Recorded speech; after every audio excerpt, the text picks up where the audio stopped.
السلام عليكم ورحمة الله. مرحبا بكم مشاهدي قناة فوائد منوعة. اليوم أقدم لكم وصفة طبيعية ممتازة جدا بإذن الله لعلاج الذبحة الصدرية ومشاكل الصدر والسعال وجميع مشاكل الصدر. هذه الوصفة مجربة وطبيعية 100%. قبل أن أبدأ بهذه الوصفة لا تنسوا دعمنا بالاشتراك في القناة لمن لم يشترك، وتفعيل زر الجرس ليصلكم الجديد فور نشر أول بأول.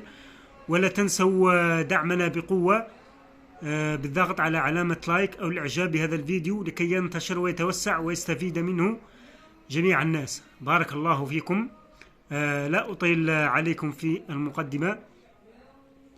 مكونات هذه الوصفة: لدينا هنا الدهان أو دهان الغنم أو دهان البقر، أي نوع من الدهان المتوفر عندك، المهم يكون دهان طبيعي سواء بقري أو ماعز أو غنم. ولدينا هنا القهوة، ويجب أن تكون القهوة ساخنة. نقوم بوضع ملعقة صغيرة في فنجان من القهوة الساخن حتى تذوب تماما، ونشرب فنجان صباحا على الريق.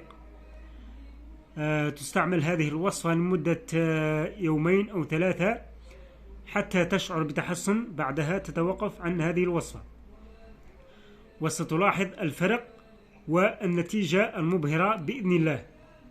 شكرا لكم على حسن المتابعة، والسلام عليكم ورحمة الله تعالى وبركاته.